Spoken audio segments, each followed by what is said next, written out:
یہ کہانی دو بھائی علی اور عمر کی ہے جو ایک دھارمک اور سادگی بھرا جیون جیتے تھے۔ ان کے پتا ایک کسان تھے اور ماں گھر سنبھالتی تھی۔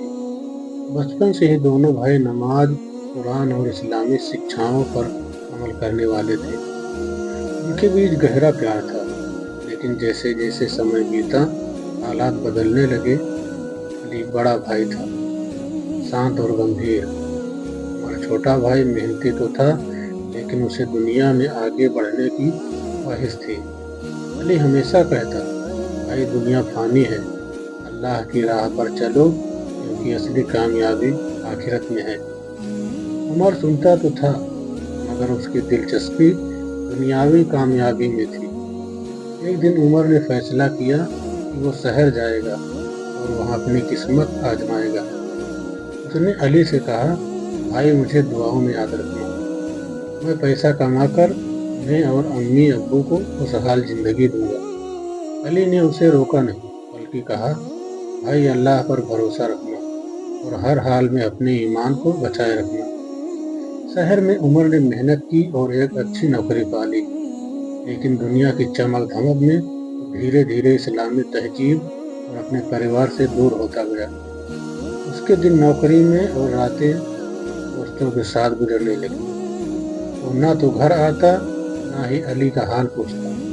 ادھر علی نے اپنے ماتا پتا کی سیوا میں زندگی لگا دی۔ ان کا گزر بسر کھیتی سے ہو رہا تھا، لیکن وقت کے ساتھ ان کے پتا بیمار ہو گئے۔ علی نے اکیلے ہی ان کا علاج کروایا۔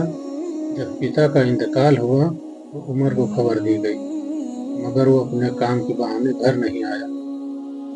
کچھ سال بعد علی کے کھیت میں آگ لگ گئی، اس کی پوری فصل برباد ہو گئی اور وہ تنگی میں آ گیا۔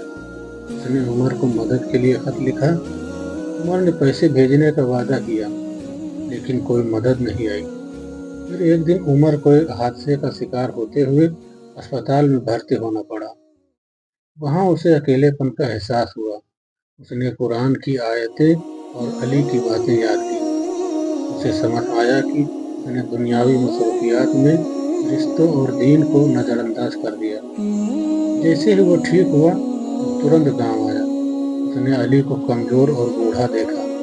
عمر پھوٹ پھوٹ کر رویا اور کہا، بھائی مجھے معاف کر دو، میں نے اللہ اور تمہارے ساتھ ناانصافی کی۔ اب میں تمہارے ساتھ رہ کر سب کچھ ٹھیک کروں گا۔ علی نے اسے گلے لگاتے ہوئے کہا، توبہ کا دروازہ ہمیشہ کھلا رہتا ہے، اللہ رحمت والا ہے اور میں تمہیں کبھی ناراض نہیں کر سکتا۔ اس کے بعد عمر نے اپنی دنیاوی خواہشوں کو پیچھے چھوڑ دیا اور علی کے ساتھ کھیتی سنبھالنے لگا۔ دونوں بھائیوں نے مل کر اپنے گھر کو پھر سے آباد کیا اور ایک اسلامی زندگی بتانے لگے۔